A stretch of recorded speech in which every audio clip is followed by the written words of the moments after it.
If you want to fight for Remain, vote Labour. Now, there are some who say we don't need Brexit to work. We need to reverse it. I couldn't disagree more.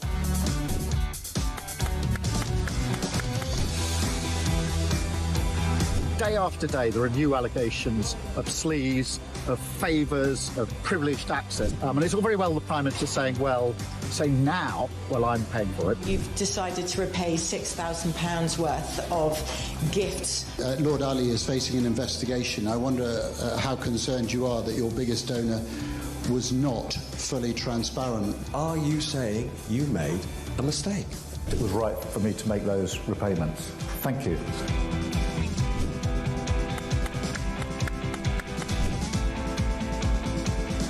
Of course, I wouldn't want Donald Trump round for dinner, but don't underestimate the danger to the world if Trump is re-elected this time around. I'm anti-Trump.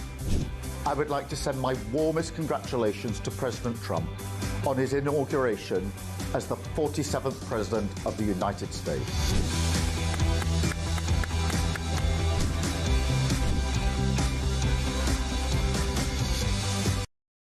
Across the UK, on DAB+, on your smart speaker, on your smart TV, and on your side.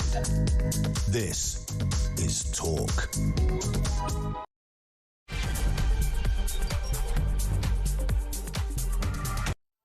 Well, this is The Late Show with Andre Walker and Asher Gould, given the absolutely disgusting behaviour that has taken place in Birmingham, that attack on the freedom of people to go to sporting occasions at Aston Villa as a result of them being Jewish. Because of that, obviously, we're going to hand over to Asher Gould to talk a lot about it. He is Jewish and an Aston Villa fan. But before we do that, I want to talk to you a little bit about what I'm concerned about and the way that I believe that there is a problem at the heart of all this.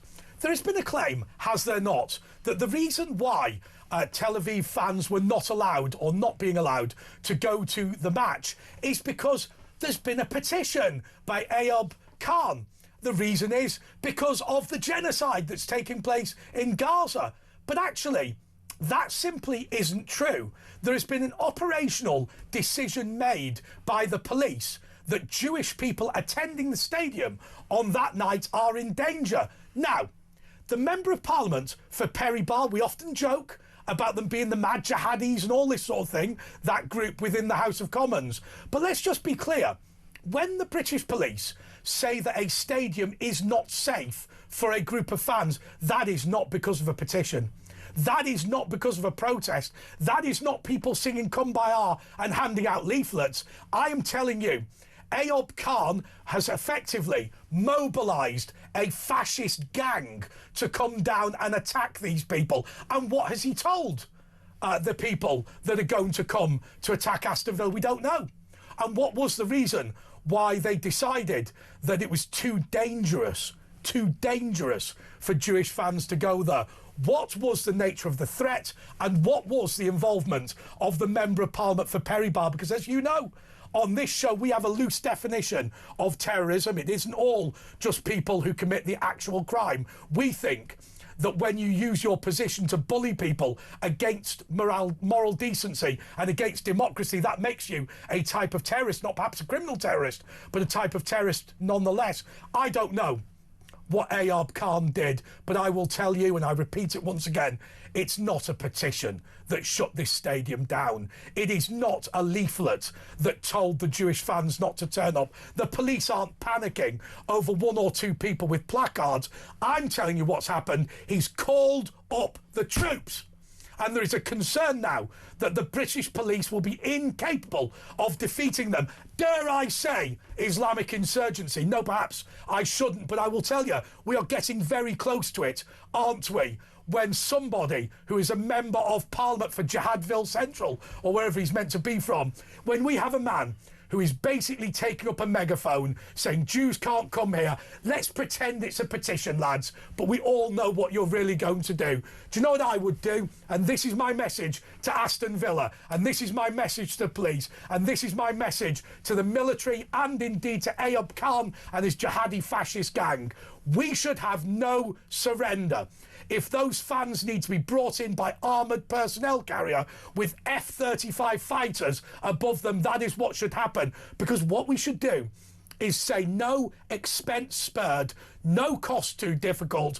If you want to run a 7th century jihadi gang in Birmingham, we're going to drag you out the way and we're going to bust the people in and we're going to say screw you, and we're going to campaign for you to lose at the next election. Now, that is my bit of it, but inevitably, because Asher is a Jewish Aston Villa fan, he's going to take over now, at least for a little bit, and I'll sit quietly. But we've got a clip to show before we do that. Residents have raised concerns about the football match, which is due to take place on the 6th of November. Maccabi Tel Aviv. We've all seen those harrowing images from Amsterdam. I've started a petition to boycott Maccabi Tel Aviv. There is no space for violence or any thugs to come into Aston or indeed Birmingham. That is why I urge everyone to sign up to this petition. Boycott Maccabi Tel Aviv. Yeah, and that was the MP for Perrybar. What was his name? Ayub. We used to know Ayub Khan. Ayub Khan. And there was also a British Islamic scholar, Azra Rashid. I think he was a Birmingham. It was a Birmingham mosque, and he said, "Show no mercy to Maccabi Tel Aviv." I mean, we saw what happened in Amsterdam, and a lot of people were saying, "Oh, that was the Tel Aviv fans causing trouble." It wasn't. It was a premeditated attack. There was cab drivers involved on it, and this is an outrage. It's a disgrace. Like you say, you've got to stand up to these people, or they will do more. I mean, we saw with the Batley Grammar School teacher. He's still in hiding. If you don't stand up, it's going to encourage it all. Now, there won't be any Israel teams coming here, and then there'll be some other countries. There'll be some interracial, inter-ethnic wars and cricket. You know, people won't be able to come. And this is because of the safety something group that advised the police, but the police told them to tell them not to allow the match. I mean, it's like you say, it should be armoured, you know, carriers bringing the people in, or they should have it behind closed doors. Outrageous, though. It's a disgrace. And as a Villa fan all my life and Jewish, you know, it's heartbreaking. Asher, do you remember when you were complaining about the Member of Parliament for Finchley and Golders Green being threatened, and you said, we've got to stand up to these bullies, otherwise the next defeat will be quick. Within weeks, they changed the Constitution, specifically the House of Commons rules, because jihadis were threatening members of Parliament. If we allow this now, Asher... Well, do you remember outside Parliament when the Speaker actually changed the democracy, and you've got to stand up to these things? And actually, I've got a statement from Andrew Fox, who we're going to have on in a bit, and he's a famous SAS guy. He's on telly a lot, and he's also he's from the Aston Villa Jewish Villain Supporters Club, of which he is proud to be an honorary president. I don't think he's a Jewish guy, he's just a big Villa fan.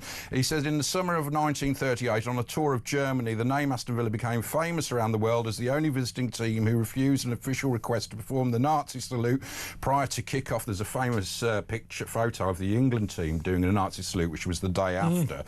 Today, the same club have been forced by the local authorities to salute modern-day Nazism. We lay no blame on Villa, although I don't know, I think maybe, I don't know, I know they're told by the police and they wouldn't go against it. It would absolutely not be safe to allow thousands of Jews to walk around Aston and its surroundings. Why that may be so, should this trouble the entire country, it must also be said that following the announcement, we have been inundated with Villa fans happy to give up their seats to travelling Tel Aviv supporters. And we've got Pete Barnes here, political commentator, bon vivant, and he's going to... What's your views on this disgrace? So first of all, this is absolutely horrific, but more importantly, this has just shown that this country is not safe for Jews anymore.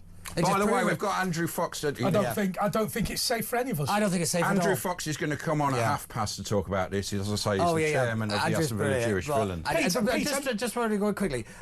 You're so right, and I'm so happy you said this, Andre, because it's not the petition. 3,000 people did not get this. This is based on current intelligence. It's the Safety Advisory Group, which is a multi-agency kind of group that all get together, and they provide intelligence for major sporting events and big gatherings of people, and they kind of give them a risk rating. This was cited as high risk based on current intelligence. So it's not just based on the previous incidents. Risk of unrest, quote unquote. And what is more important is that this is the police saying, instead of confronting people, they are running away. Without fear nor favour is how they're meant to police. They swear an oath and they're not obeying their oath. But maybe I'm reading too much into this, but let's just be clear.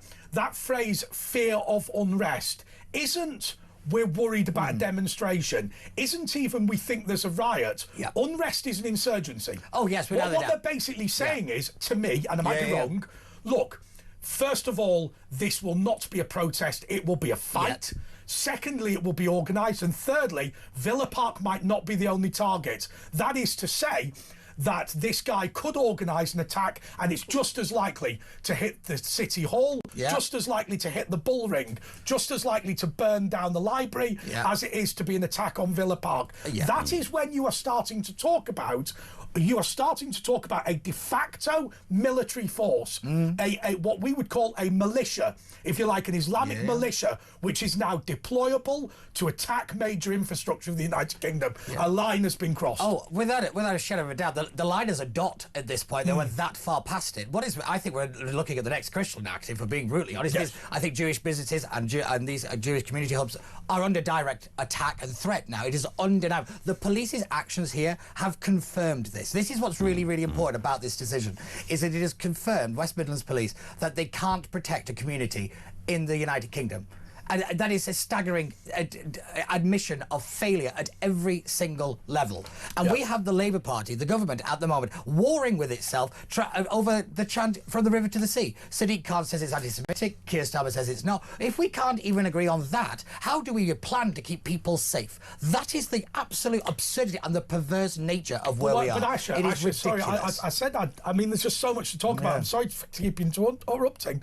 But surely this means the police believe they would be defeated by this Islamic Yeah, exactly. You can't. You have to bring, like you say, the army or the other police forces down. Of course, you can fight off these people. They fight off Millwall fans, don't they? And other football fans. They're used to what they're doing. Yeah, but this is a good point. Imagine if it was a different religion, a different group that was under attack. Yeah. Well, you think about the police. Who's in the higher echelons of the police? You know, is there bias there? Well, this is the big question. It's a bit like the 1920s Nazi Germany and Vienna. My grandpa was a professional footballer, and he won the league there, but it was full of Nazis. Obviously, it was the hotbed of Nazism, and there was always trouble in the crowds then. And it is as much a reminder of the 20s and 30s in the football, and it's also happened in, it's happening exactly like in the Nazi times in the academic institutions. Always, it always starts in the academics. And then in the sports, it's really repeating itself. Also, can we stop calling people like that scholars?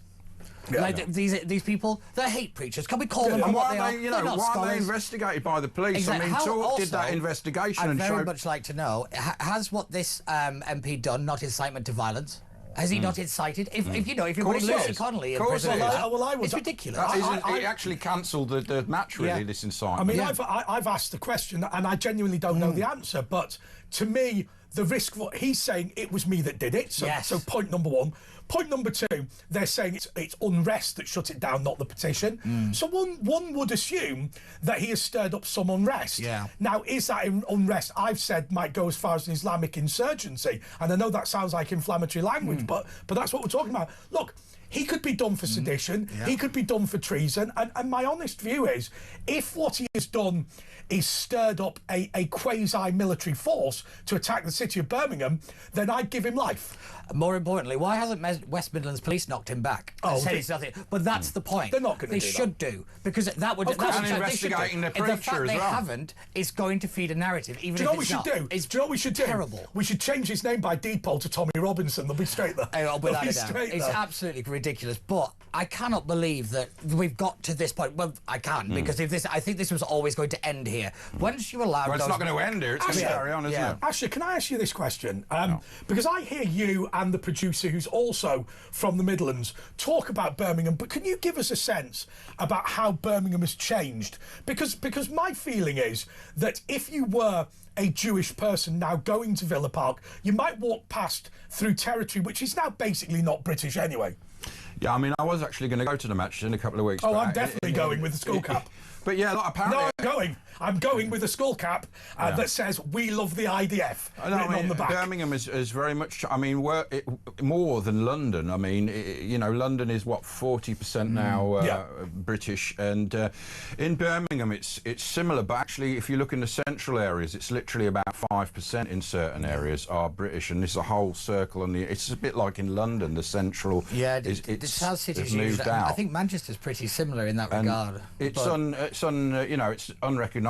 I mean, they've changed the buildings, but the whole, you know, the townscape. I mean, with Jenrick in Handsworth. Well, I was just about that's to bring where I went to school, so I knew. I mean, and that was always, as they say, diverse, but it was always, you know, probably 10-15% white in the 80s when I went to school, and now it's like, well, he didn't see anybody, did he? Well, I would go so back. It has changed, and the culture's... That's the thing. That's the big It's one. not a racist thing. It's that the British culture has changed. You wouldn't say, "Oh, Tokyo's much better now; it's full of Spanish people." Just to interrupt, one quick point. If you listen to the video of this MP, I can't believe he is a member of Parliament. The way he talks about... Well, he is. He's been elected because he's a Muslim. Yeah, but he says it's our community. Voting. How can they let Mahmood on? Didn't he win? Didn't he beat Khalid in Perry Bar? There is the quote that he says, "How can they let these people in our community?" That is a disturbing sentence to come from. It's a bit like the Scottish Hamza Youssef saying, you know, we want to basically take over the political institutions. Yeah.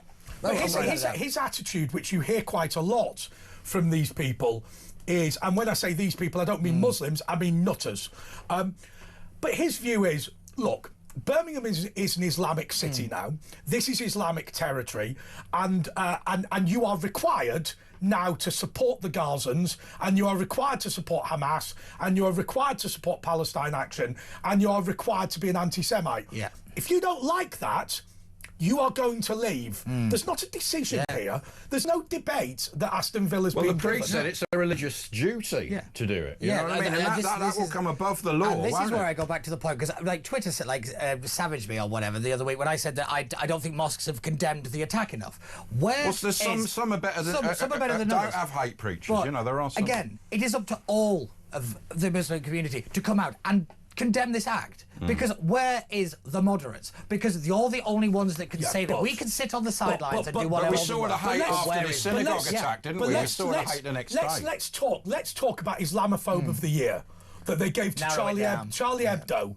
They couldn't receive the award because they were dead. Right.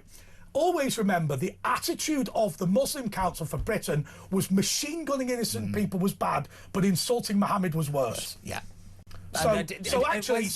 Actually, and you hear people all the time going, yeah, but they shouldn't have done it, really, should they? And it's like, do you know what? I'm going to drive a truck into a load of Jewish people going to Villa Park. Hey, but you know what? The IDF were bad guys. Yeah. So, and they had to go at Islam. Yeah. There's always a but, isn't there? If you believe that Islam is more important than Britain, congratulations, Pakistan. This is a country for you. Yeah, because let's not forget that this MP wanted British troops on the ground in Gaza to fight the IDF. He actually advocated that. He wanted to put it forward and as a vote for it. Yeah, and you know, this is what we've let into our parliament because we've allowed it into our culture. And let me just ask everybody watching and listening to this, where they go, we believe in diversity, we believe in multiculturalism. You know that Ayob Khan?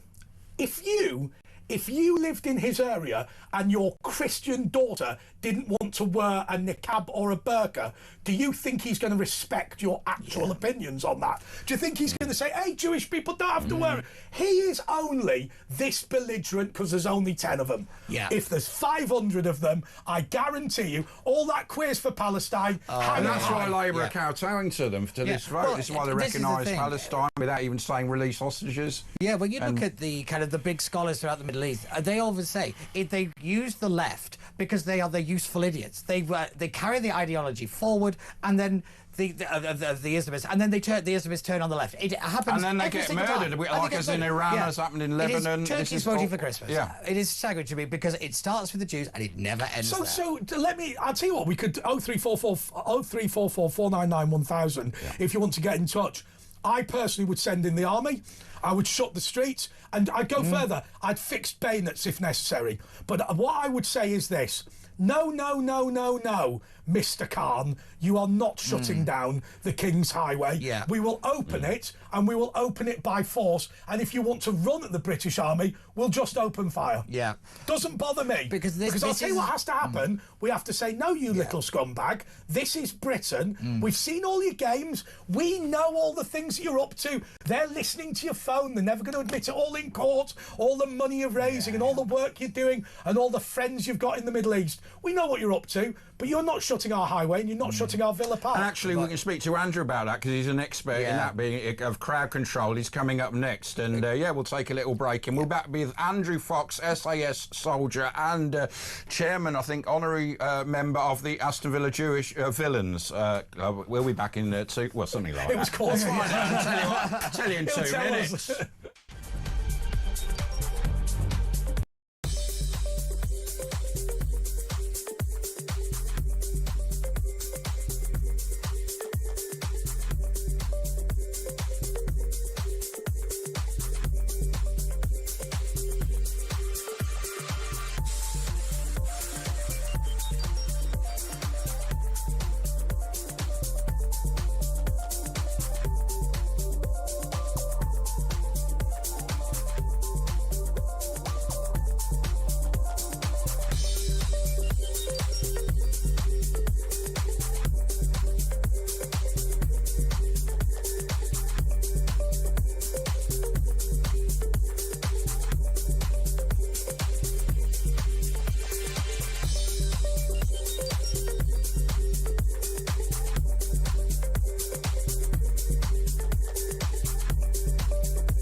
Across the UK, on DAB+, on your smart speaker, on your smart TV, and on your side. This is Talk. Right, yeah, it's Andre and Ash, and we've got Peter with us, and we're talking about the, disgusting events where Villa have been told to ban travelling fans from Maccabi Tel Aviv from coming because there'll be potential civil unrest. Anyway, we've got a guest. We've got Major Andrew Fox. He's a military analyst associate with the Henry Jackson Society. He's also honorary president of the Jewish Villains. Is that right, Andrew, the Jewish Villains Club? It is. I'm the only non-Jewish supporter, member of the club, but they've been kind enough to ask me to be their honorary president. So oh, wow. So I'm deeply honoured to hold that title. Are you a Birmingham man, then? I'm a West Midlands man, yeah. I grew up just outside Shrewsbury. So, oh, right, nice. So what's your... I mean, I read your statement out. What's your view on the whole situation? It's outrageous, isn't it? Well, it's horrifying. Of course it's horrifying. You know, what they're effectively saying is they cannot keep people safe in Birmingham. That's the bottom line. They're saying that this atmosphere is so febrile that if fans from Israel come to Birmingham, then neither the police nor the local authority can keep them safe. And I mean, you're a military expert at crowd control, aren't you? I've seen interviews with you talking about the food queues in Gaza and stuff like that. Could it be secured, this match, if their heart was in it? Yeah, I mean, I was in Rotterdam with the Villa last week. Oh, right. And, you know, there was a fan area for Villa fans. Yeah. We had to take one of two trains to the stadium. We were completely isolated from any contact with the locals. We were queuing beforehand, queuing afterwards. It wasn't a great fan experience, but, you know, it kept us safe and it kept the locals safe, and it was absolutely doable. So the fact that they've just gone, nope, can't do it, off the back of, let us remember, a pogrom in Amsterdam, which they tried to blame on Maccabi Tel Aviv fans, but the court transcripts showed afterwards that this was a premeditated attack on Jews. You know, this is a shameful decision by the security advisor. Andy, first of all, I can't believe it's you. You're an old drinking buddy of mine, but let's move on from that. It's been like, what, 25 years? It's crazy stuff. That was a bad night in that club. OK, anyway, what I was going to say to you is this. There's something that we pondered before you came on, which is this. There are two reasons why the police might say this is impossible. It could be that they genuinely lack the resource and genuinely are afraid that they would be defeated by what we're calling a jihadi gang. The other thing is that actually they're just not very keen on upsetting that group of people. Yeah, they're also infiltrated like every single institution. Yeah, so whilst they could actually stop them, actually the footage wouldn't be that great and it's easier to kick in the Jews. Now, I imagine you don't know the nature of the threat that these people have posed, but what is your instinct about which of those the police have gone for? Well, actually, I spoke about this tonight to a senior police commander who often does West Ham, so they know all about how security at football games work. And the fact is there will be intelligence that we're not privy to. There will be, challenges around the streets of Aston. This is a traditional Victorian football ground. It's surrounded by terraced houses, loads of interlocking streets. Very, very difficult to lock down from a, public order perspective, which I can talk in detailed ways about as a former military public order commander. Yeah, we'd like that. It is a policing challenge. It is a public order challenge. But the simple fact is that, are we upholding a principle or are we just choosing the easy option? And we are. Well, Andy, the principle should be that if you want to go to a football match in Birmingham, you can go without fear or favour. Is the vow of the police. Andy, I would suggest we are upholding a principle, and that principle is that when Islam says no, the country kneels down and accepts it. Yeah, and that's incredibly concerning. That's incredibly concerning. What sort of a future are we creating with this kind of decision? Yeah. But what would you talk about a fan zone. If there was a fan zone there, how would that work? Because this wasn't just about Villa. In fact, I don't think it was Villa fans. It was people from the local area. It's a very changed area that would come. And if you had a baying mob around, would you have to shut down the streets a mile away? Is that how would you, on a security basis, do this? Because that's part of your expertise. Look, the really sensible way to do it is this. Look, Aston Villa are massive. We've been in Europe for 2 seasons running. We've been away to a variety of cities around Europe. Our fans do drink heavily. There are often some policing concerns about that. But that hasn't ever stopped the local police from, creating a security bubble for Aston Villa fans, taking us to the ground in protected vehicles or protected convoys or protected trains, whatever it is, keeping us in the ground until many, many hours after the match is finished and then bussing us out again.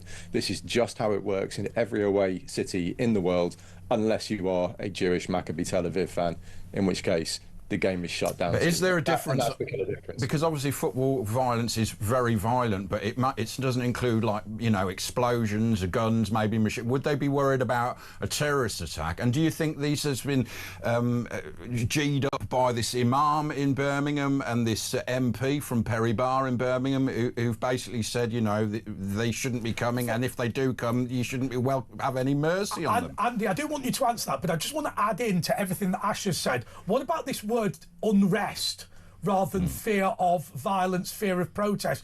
Do we take the unrest is what Ash is talking about, a far more serious and perhaps citywide campaign? Maybe as David Betts said, this is a sort of beginnings of civil wars where you have different groups opposing each other.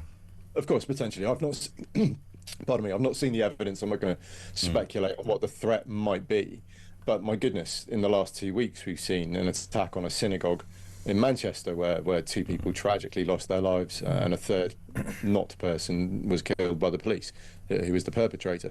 The bottom line here is, do we want a country where people can attend sporting events and enjoy them in peace, protected by those agents of the state who are appointed to enforce that peace? At the moment, what the message coming out of Birmingham is that the people that we appoint and pay with our taxes to protect the peace and law and order of this country cannot cope with the fact that there might be Israelis coming into a heavily Muslim area. And that, I would suggest, is the core of the problem. It is a massive issue. It sets a precedent, doesn't it? And also, we saw with the Batley school teacher, we've seen at Parliament, you're giving in and you're giving them more elbow room to do more, basically, cause more troubles and more sectarian violence. Isn't Ayub Khan's central message Birmingham is Islamic territory, and you will behave according to our religion, or you will be schooled over it. If the chief constable comes down with the Jewish fans, the chief constable will have his head kicked in.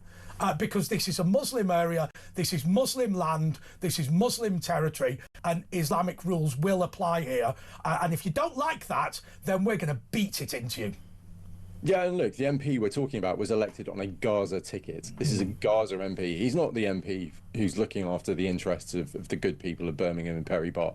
He's an MP who was elected specifically on the back of the worldwide Hamas disinformation campaign about the Gaza genocide hoax. You know, so that's the febrile atmosphere that we're trying to bring Israeli football fans into. And if we can't protect them off the basis of that horrific disinformation campaign, then we have absolutely failed the very basic functions of what it means to run a civilised country. And a lot of Villa fans are saying they will wear a Star of David t-shirt, even a Maccabi Tel Aviv shirt, or they may even give their seat up if there's any Tel Aviv fans there. What are you going to do? I've seen that you've tweeted you're going to wear a Star of David t-shirt. Well, I'm going with Josh Howie, GB News presenter. He's going to wear his Star of David. I'm not Jewish, so it would be inappropriate for me. It would take too long to convert you by the time of the fixture. Also, it takes a little snip as well. You don't I want to do that, understand it can be painful. But what I am going to do is wear my Aston Villa shirt and stand very proudly next to my fellow British Jews and my fellow. I think there was a Jewish founder actually. I'm going to hand you over to Pete in a second, but Andy, where does Aston Villa go now? Because I know this sounds extreme, but it would be my view that this is the end of Villa Park, or if I was Aston Villa, because I would say no, you can't end Villa Park. No, but I would turn around and say, look, at the end of the day, if we no longer have the whip hand over our own stadium, then serious questions have to be asked. I don't know why Aston Villa don't say, no, I'm sorry, we're rejecting the police's plan. Yeah. We're opening up the away stand. Would they be allowed to overrule the police, the club? They wouldn't. No, they wouldn't. There are appeal routes they could go down, but they have no power to just overrule and chin off the police. So that's not really an option. Look, this is not Aston Villa's fault. Aston Villa have not weighed into this in any way, shape or form. Frankly, I prefer them to come out and say that they oppose the decision, but I understand why they haven't. Look, this is not an Aston Villa issue. This is Andre. This is not an Aston Villa issue. This is a British society issue. Yeah, exactly. Which is why it's an issue for all of us, not just Villa fans. I suppose what Aston Villa would say, in fairness, and if I was the chairman of Aston Villa, I would say, well, look, I can express my own personal views, but it's not for me to support or oppose the decision. There is a proper process of working out what is safe and what is not safe in the ground, and therefore I support there being a proper process, and I oppose there not being. You see what I mean? Yeah, but the key thing here is that actually Keir Starmer, to his credit, I don't give him much credit, but there is some credit here. He's come out against this, which hopefully means that he will direct that the correct policing support is given to West Midlands Police to uplift them in numbers, to make sure they have the cops on the ground who can secure this, which means that Maccabi Tel Aviv fans can come and enjoy this football game along with the rest of us. Starmer's condemned it and Badenoch has condemned it. Pete, what did you want to say on the matter? We've got Pete Barnes here as well. Hi, Andy. I just wanted to ask you mentioned about the Hamas disinformation campaign, and I don't think this gets anywhere near the amount of attention that it deserves in terms of its effectiveness. But obviously, we've got the big China influence. Can you talk to us a little bit about how foreign money has been poured into a lot of these campaigns, and actually how what we're seeing on the streets is actually not is being influenced by foreign actors and paid for by it, because this is a real big moment in our politics, and I really feel that we have to understand that this is not an accident. This is not kind of laziness on the part of the British side. This has been deliberately done to us. Yeah, absolutely. And now we're crossing from my football support to my day job, yes. where I have studied this campaign in detail for 2 years. I'm writing my PhD on the Gaza campaign. I have a master's in psychology focusing on disinformation. And what we have seen over the last 2 years is the most incredible state-backed disinformation campaign coming out of Gaza, primarily Qatar, but backed up by bots from Moscow, from Tehran, from Islamabad in Pakistan, who have been artificially boosting this narrative of Israeli war crimes and Israeli horrors in Gaza. Look, Gaza is actually the least casualty-intensive war of the 21st century, believe it or not. Every other war outstrips the number of deaths in Gaza. It's being studied, isn't it, in urban warfare studies to show to see how you can keep the innocent people death toll so low. But Correct. Andy, Yeah, Andrew, go for it. Yeah, Andy, what frustrates me is this. Right, I'm going to come straight out with it. Look, at the end of the day, isn't the central problem here that there are lumps of Birmingham, and it's not exclusively Birmingham, that are not Britain in any meaningful sense, where they have their own Sharia courts, where they have their own language, where they have their own clothing, where they have their own traditions. Their own rules. They have their own policing, because we know that. They have their own... there's multiple Birmingham things. is a forerunner to a place near you. In reality, Birmingham, or at least parts of it, is what David Starkey calls a tribal area. That is to say that it's much more similar to places perhaps in South Africa, where they have areas that are ruled by the Zulus, than it is perhaps of the United Kingdom. And the reality is, forget Aston Villa, forget Tel Aviv, forget Andy Fox and all of these things and all of these supporters. Isn't the real problem here that there is an ability of the MP for Perry Barr to make parts of Birmingham extremely hostile to British subjects, to the British authorities, to the British police? Yeah, well, look, there's a wider question here, is that when you say this isn't British, what we've been terrible at in recent years is defining what that even means. Yes. You know, we've talked about... You're told you're racist if you try and define it. Yeah, we've been told that flying the British flag is racist. We've been told that diversity is our strength. We've been told all of these things. And when you can't tell your own story, somebody else will tell it for you. Correct. And you won't like how that story ends. And that's where we are at the moment. Yeah, I was going to say this kind of ties back into the kind of the influence of China, the influence of Iran in our kind of academic institutions that have allowed this to kind of permeate through society. You know, these narratives aren't accidents. Again, it's all been deliberately. It's interesting why Britain has been targeted. It's amazing, Pete. It's amazing, Pete. And perhaps Andy can comment on this, but it's amazing, Pete. If what you're saying is correct, and I'm sure it is, and what Andy's saying is correct, and I'm sure that is as well, in reality, the Hamas information service, the Hamas news service, has more penetration within this part of the United Kingdom than the BBC or Talk or The Sun or The Times have. And in reality, this is a global brotherhood of Islamic nations that happens to be hosted in the former territory of the United Kingdom.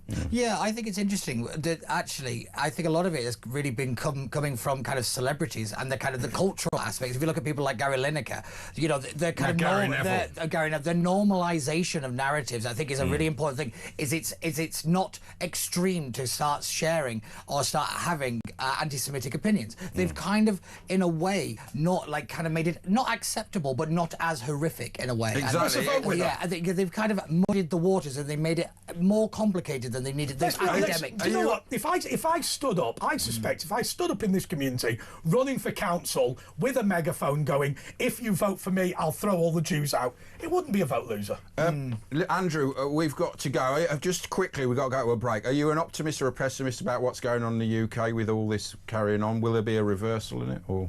Pessimist broadly, but I think this is a moment. This is a seizable moment where we can actually turn this on its head. If the institutions of state, if the government, if the police are given the support they need, you know, we can actually take this horrific decision, turn it into something positive, a small turning point on this journey that we're on. And just one on it. Why did Hamas release the hostages? What's your view on that? What was it? Pressure from Qatar? I mean, they were meant to be the brokers of peace, but they're the backers of Hamas. Why did it all come to a successful end? It's because Trump essentially paid off Turkey and Qatar to put pressure on Hamas. It's that simple as that. Brilliant. Well, thanks for joining us, Andrew. That was brilliant. We'll have to definitely get you on again about stuff. No, we'll have to. Always wear your Villa top. No. What we'll have to do is we'll have to bring you for dinner at the Royal Overseas League. Yeah, we'll do that as well. I think it was the 8th bottle of claret when you became a little bit ill, didn't you? Anyway, then he starts talking. That is Andy Fox, old friend of mine. And just what a brilliant drinking buddy. What a brilliant guest. Oh yeah, I've been on many shows here at Talk. It's great, isn't he? He covers a lot. He was only just embarking on the military thing. Yes, he wears a lot of hats. I didn't know he was a Jewish villain, not being even Jewish. Anyway, we've got to take a break. Give us a ring, 03444 499 1000. Tomorrow's papers today are coming next.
across the UK, on DAB+, on your smart speaker, on your smart TV, and on your side. This is Talk. OK, this is the press preview with Andre Walker, Asher Gould. What happened to all those lovely idents we used to have? Things have gone a bit wrong in the gallery, obviously, tonight. Stirring. Yeah, it's all about fostering a community here, isn't it? No, we'll send him the clip. Anyway, This is the press preview with Andre Walker, Asher Gould and Pete Barnes. I was going to say apologies that we've delayed the press preview, but what a silly comment that would be, actually. What an important segment to have. Look, Pete. Yes. You've been brought in to do the pay-per-view. Yeah. You've got 19... I got 19 minutes. 18 and a half minutes. Right, just begin. Well, to be honest, the main stories are this and China. Yeah. The collapse of the China trial. The China cover-up. The cover-up. By the government. But I am actually glad this trial collapsed. Yes. Because finally we're going to talk about China. Yeah. If the migrant crisis is a paper cut, this is open heart surgery. Yes. The seriousness of this cannot be underestimated, and it has been going on for decades. So, Pete, I tweeted that I believe that there is a senior Labour minister or a senior person in the British government who is a Chinese spy, or at least there is one, there may be multiple. And I will tell you the reason why I believe that Keir Starmer now has to call in special branch and have his own government investigated for being spies for China, because it is inexplicable. Point number one. The amount of leaks that have gone to the Chinese Foreign Service are unprecedented. Point number two. The one impediment to China invading Taiwan is the Chagos Islands, which Keir Starmer has paid China to take. Next point. The local authority in Tower Hamlets, along with every security professional in the Western world, says that we should not approve the world's biggest Chinese phone tapping operation, and the government has called it in so they can overrule. Now, by the way, the government is allowed to call it in for major national infrastructure like airports and trains, not to overrule the local council getting rid. And the MI5 head and MI6 head and FBI head. But let me give you the next one. Imagine now, on the day of September the 11th, President Bush was told, hey, listen, you were attacked by a friendly side. And Bush said, what do you mean friendly? How's Al-Qaeda friendly? Well, they only count as an enemy if you say you are an enemy. That is garbage. Yeah. The suggestion that the British criminal courts would take into account nothing other than whether the Prime Minister has gone, China's an enemy. I mean, it's like, I got mugged on the street last week, but I had to let him off with it because I didn't mention he was my enemy before he shoved the knife in me. That claim by, and I'm, you know what, I would love to say my actual view, but let's just be generous. That claim by Jonathan Powell. Yes. Remember the name Jonathan Powell? Jonathan Powell. That claim by Jonathan Powell is inexplicable. Almost like we think he's dodgy. But of course we don't think that it's Jonathan Powell, do we? No, not at all. We don't think Jonathan Powell. No. Not Jonathan Powell. I think what's really important here is to remember... I think we got that through, didn't we? Just about. Good luck, compliance. It's all about plausible deniability, isn't it? Who do you reckon they should phone special branch to talk about? So this is the interesting thing. For me, what did Jonathan Powell do? The trial itself is somewhat of an irrelevance, because it is the situation that has led to the trial that is the problem. We were, if you look at Jonathan Powell's job. Who again? Jonathan Powell. Who? Jonathan Powell? His entire job. The National Security Advisor. Yeah. Whose National Security Advice included, let's build a Chinese spy centre above the main... dungeon that they haven't showed us the blueprints for. Above the main cables carrying data from the City of London to Canary Wharf. Yeah. Overrule the council. Overrule MI5. Overrule MI6. Overrule the FBI. Overrule the CIA. Overrule the White House. Overrule everybody. But Jonathan Powell thinks the world's biggest Chinese listening station is a piece of national infrastructure that needs to be supported. Almost like we suspected Jonathan Powell. Yes, it's almost interesting that the guy who thought Peter Mandelson was a good choice to be US ambassador might not be the font of all knowledge. Did he overrule all the people on the vetting? Yes, he did. Interesting. It is looking like that. Interesting. The guy was friends with Epstein. But again, it is his job as National Security Advisor to anticipate evidential thresholds. He should have intervened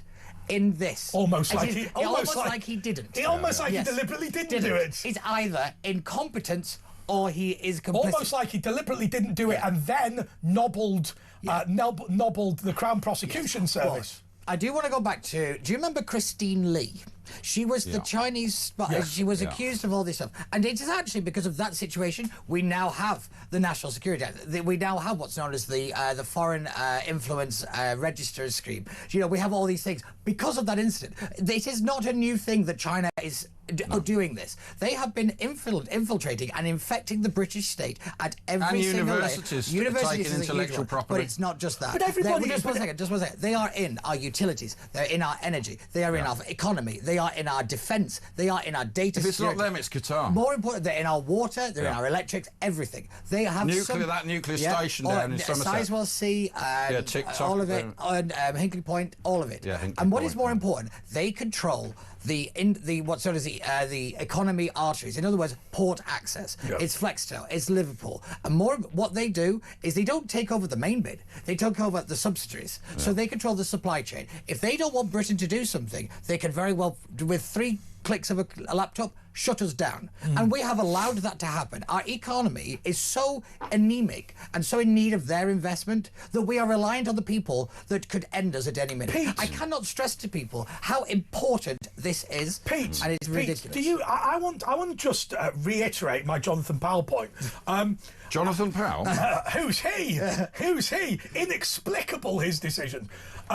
Is it time to call in Special Branch to find the Chinese spy? Yes. Because I can't see... Apparently they found some more today or yesterday. I am saying to you, I do not believe... Even with the stupidity of people like David Lammy, I do not believe that the British government's approach to China represents a government which is acting in the interests of the United Kingdom. I believe it is compromised for China. I believe that there are one or more very, very senior Chinese agents in the British government. We've made a joke about it. I don't know whether Jonathan Powell's just a bad guy or whether he's compromised in some way, but somebody's bent. Yes, and I want to know how there's one simple proof that this government is not working in our favour. It's called FIRS. It's the Foreign Influence Registration Scheme. Basically, this was set up after the Christine Lee incident, and it's not to recognise China as an enemy. It's to say that this person is acting to influence state decisions or influence decisions and bodies. The Labour Party intervened to prevent that being brought in on the basis of, guess what? Human rights. They deliberately slowed down this process to make it more advantageous for the Chinese to operate. That is what the consequence of this was. Yes. And that was their decision. This is not the Conservatives. The Conservatives passed the act. All the Labour Party had to do was put the I's across the T's, and they didn't. The other thing that worries me very, very significantly, we've talked about this Chinese super embassy, and obviously every embassy gathers intelligence. Funnily enough, I was good friends with the Armenian charge d'affaires, which is the acting ambassador rather than the ambassador, and I asked him about intelligence gathering, and what he said is obviously every week he sends to Yerevan what's going on in the United Kingdom. He said fairly obviously we're not running around missile sites and stuff. You know, it could be just Armenian businesses and whatever. So intelligence gathering is not all dodgy. That basement is dodgy. Yes. But here is the bit that I think is the even more extraordinary bit of the embassy. And I'm not aware, so forgive me if other people have seen this before and I'm just unaware. I apologise. But it's the debate between the local residents about the fact they're being turfed out, which is to say that in addition to the spy set, in addition to the embassy and the cultural centre and the huge listening station, there's basically a block of flats. Now, most embassies that I know do have some accommodation that you can stay in if you need to. But hundreds and hundreds of people who will never leave the Chinese embassy. Who are they? And if you are... I mean, an embassy That's what this first programme is about. Exactly. Yeah. So an embassy is inevitably public-facing. Yes. Why do you need 400 people who never leave the embassy at all? Yeah, well, they take prisoners. They have their own police station in the embassy, and they'll take dissidents into their, they've sent blueprints in, and it's all fuzzed out, the basement, and their people are saying, well, this is where they'll grab people off the streets. It's what's known as the Wolf Warriors. They were brought in under Xi Jinping, and it was basically a more aggressive international approach to Chinese dominance. In other words, they're not hiding anymore. They're going to have a super embassy. But what is more important, the embassy embassy is, again, a little bit of theatre, because it doesn't matter if they have a bigger flagpole. They've got the wires, they've got the pipes, they've got the ports, they've got the data. They control that. That is the concern. This and the technology is as well. really is important. But I cannot stress the fact that they could just turn us off. That's what they can do. And we have allowed it to happen. David Cameron rolled out the red carpet for these people. Him and George Osborne. Yes. It was disgraceful. Do you remember the Queen? When she said, the Chinese were very rude. And she claimed that the reason she could be heard on camera was that her umbrella had magnified her voice in the direction. Outrageous. She just wants to insult them, didn't she? Pretty much, yeah. Anyway, look, we've got to take a little break here. So 03444991000, loads of news going on. It's the press preview. It's Ash, Andre and Pete, and it's Talk back in 2 minutes.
Across the UK, on DAB+, on your smart speaker, on your smart TV, and on your side.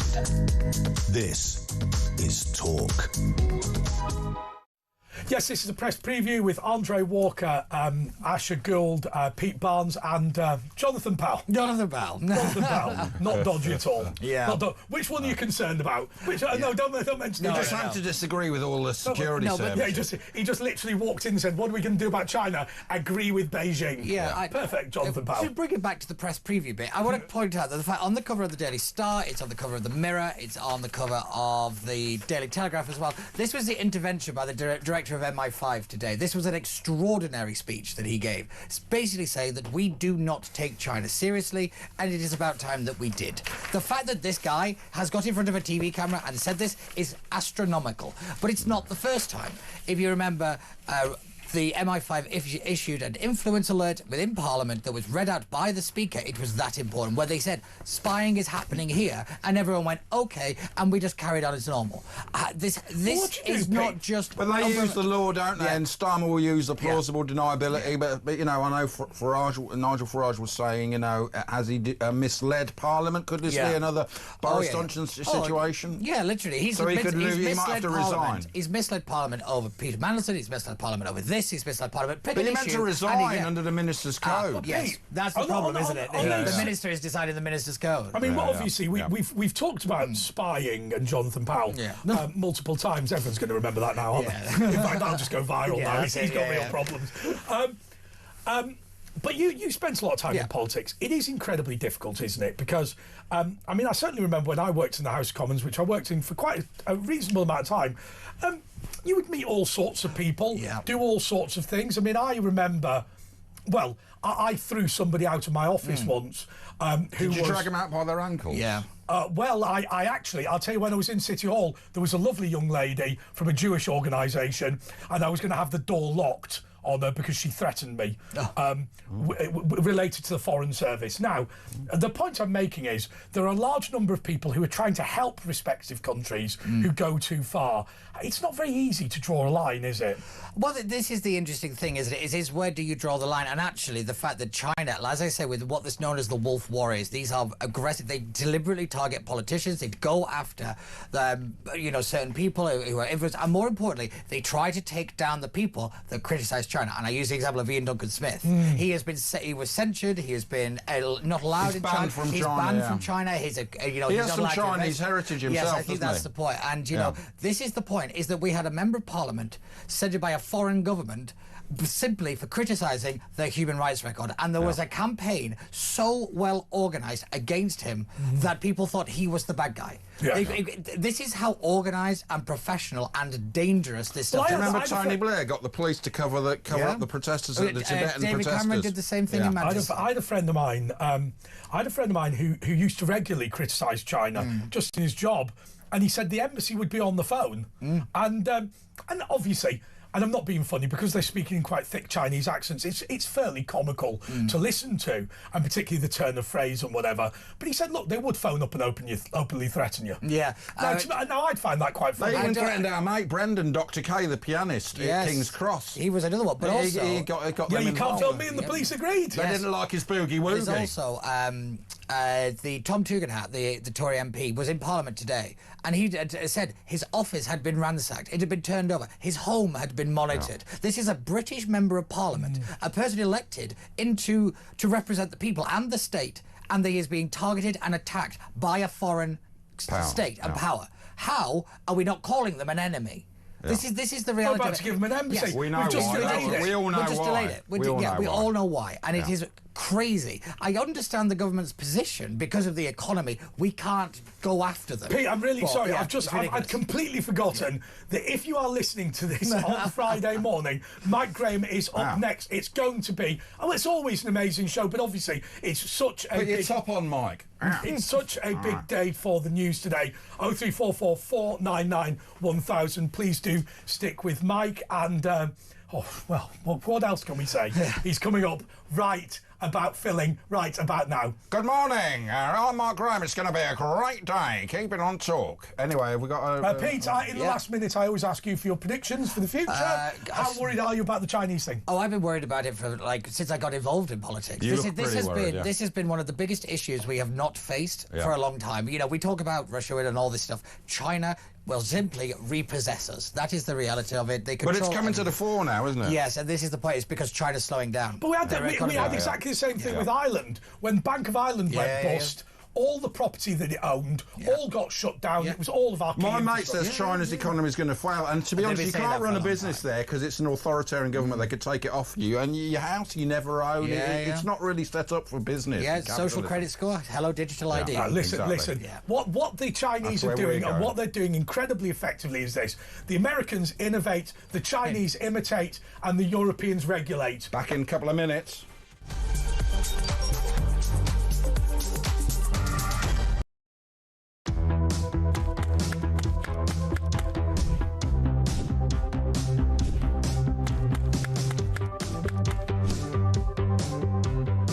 Is it transphobic to say only women have a cervix? Well, it is something that shouldn't be said. It is not right. A woman is an adult female, and the court has made that absolutely clear. I actually welcome the judgment because I think it gives real clarity. It allows those that have got to draw up guidance to be really clear about what that guidance should say.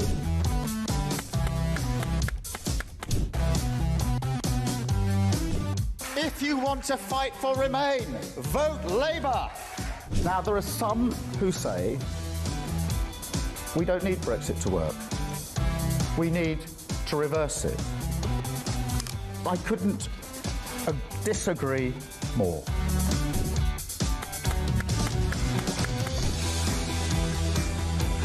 Day after day, there are new allegations of sleaze, of favours, of privileged access. And it's all very well the Prime Minister saying, well, now, well, I'm paying for it. You've decided to repay £6,000 worth of gifts. Lord Ali is facing an investigation. I wonder how concerned you are that your biggest donor was not fully transparent. Are you saying you made a mistake? It was right for me to make those repayments. Thank you.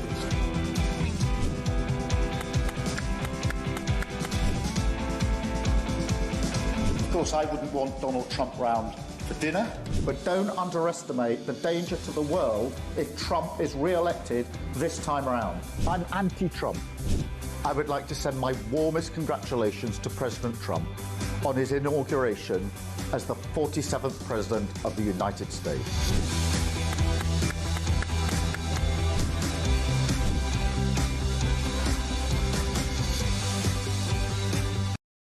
Across the UK, on DAB+, on your smart speaker, on your smart TV, and on your side. This is Talk.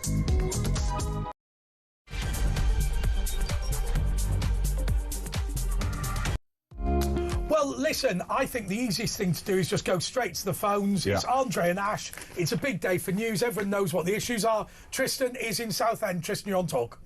Hello, gentlemen. Good evening. Evening. Morning. I won't lie to you. Yeah, good morning now.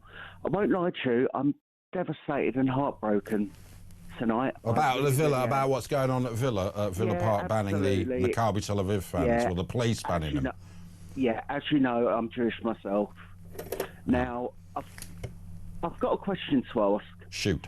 So all these people on these protests calling for the global intifada, well done, because you got your global intifada, and we have got nowhere safe to go at all in the world now, whatsoever. Yes. Where do we go? We are such a... Do you think you'd be safer in Israel, Tristan? No, absolutely not. You're safer in Southend? I don't know. It can be a bit dodgy on the Saturday night down there. I mean, actually, do you know what? Let me put that in a more brutal way. Go for it. Is the message from Ayub Khan and others, Jewish Britain is finished? I think that's what they're aiming for. That's what they're aiming for, yeah.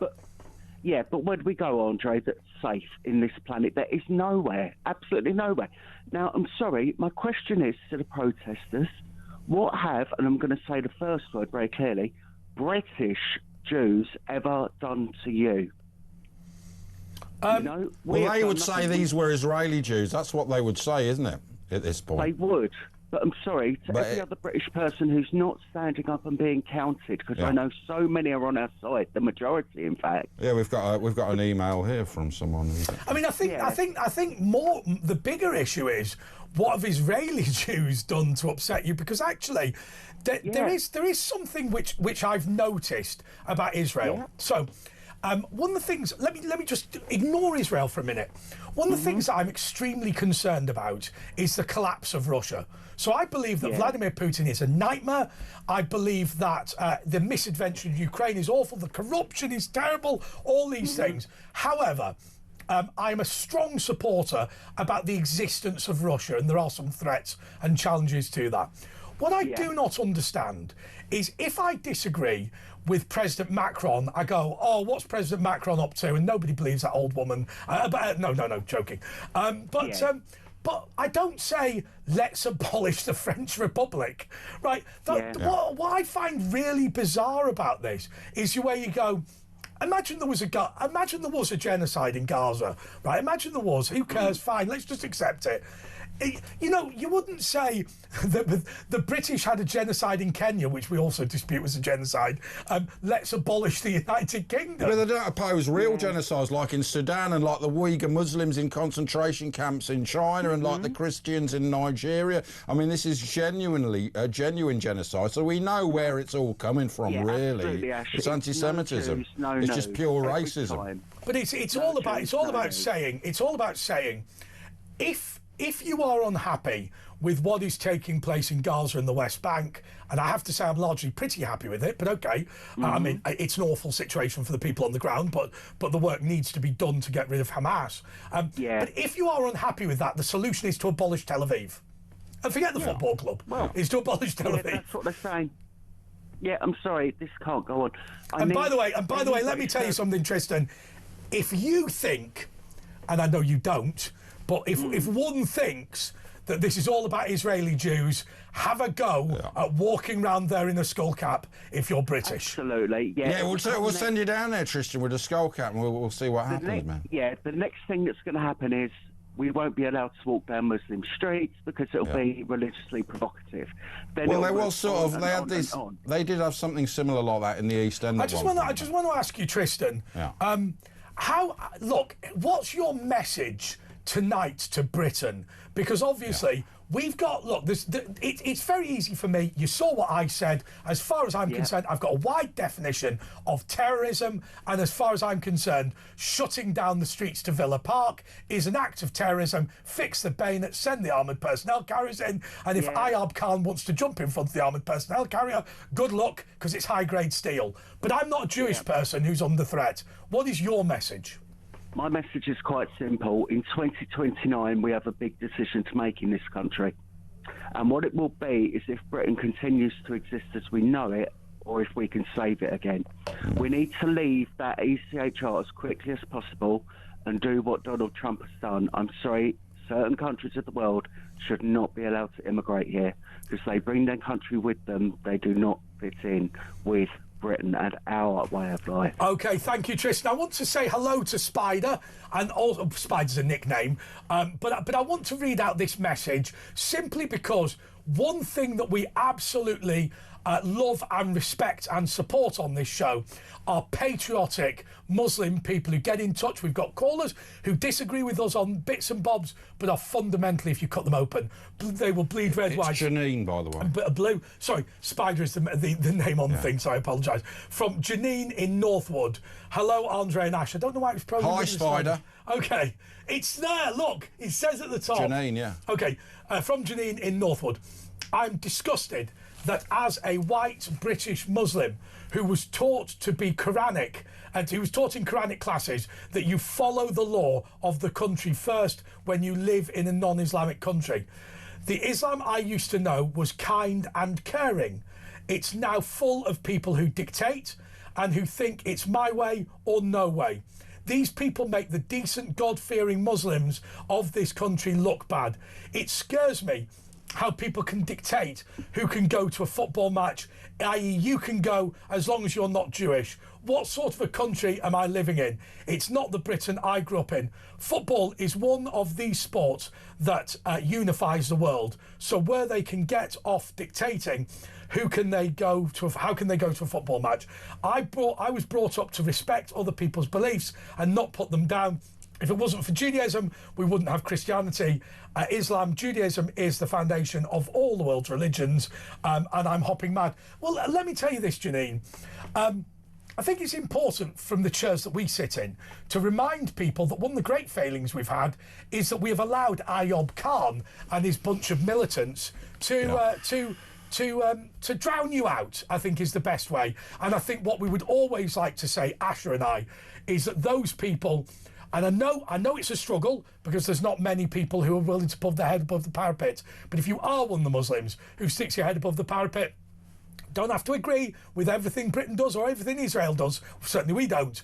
But if you stick your head above the parapet, the Andre Walker and Asher Gould megaphone is pointed in your direction in a way round that you can speak into it, by the way. OK, let's go to Kevin in Devon. Dorset, sorry. Kevin. Hi. All right, Kev, what's up? What do you want to talk about? Well, It's quite prevalent that only a few nights ago I was chatting to a gentleman just in general, and the conversation slowly turned to something else. And it turned out that he was Muslim Pakistani. And nice enough chap, works in the country, he's been here a while, he's a British citizen. But what unfolded within the next 15 minutes of talking to him was he made it very clear that the Muslim people in this country are very much behind the Prime Minister. And I said to him that our Prime Minister was terrible. And he said, no. He said, your Prime Minister's really good. He's really helping the Muslim cause. Yeah. And he's helping the Palestinians more than you know. Well, that's true. And absolutely. Then he goes on to say, Palestine, well, yes, it's great we've got the ceasefire, but it's not over yet, because Israel is living in our country. It belongs to Palestine. And until the Jewish people have been cleared out of Israel, it's not over. From the river to the sea. It's very interesting, Kevin, that there's an element of not Islamic scripture, but there's an element of Islamic tradition, if you like, which says if a Muslim has lived on this square foot of land at any point, that is Islamic land forever. Yeah. So there's no doubt that that the land in Palestine, Israel, whatever you want to call it, has always been shared between Jews and Muslims. But it's remarkable. It's remarkable. Well, no, I mean, there were Jews there 3,000 years ago. But it's it's remarkable that we're not interested in any historical context. There is a very, very simple view. If a Muslim has ever lived here, it is Muslim land forever. It doesn't matter. And it's a catastrophe if they lose it, which is why they call it the Nakba. Because I think that is what we're watching in Birmingham. I think that what people are saying is, no, Birmingham is a Muslim area, and therefore it is unacceptable for the British state to disagree with the radical extremist Ayub Khan, this bunch of militants, or whomever it is, fake imam who has about as much religious training as I have, all those sorts of people. Is that your view? I totally get where you're coming from, and I actually pulled him up very carefully because I wanted him to commit to what his views were, because I wanted to see what's happening really on the streets and how brazen they are to say what they're getting up to.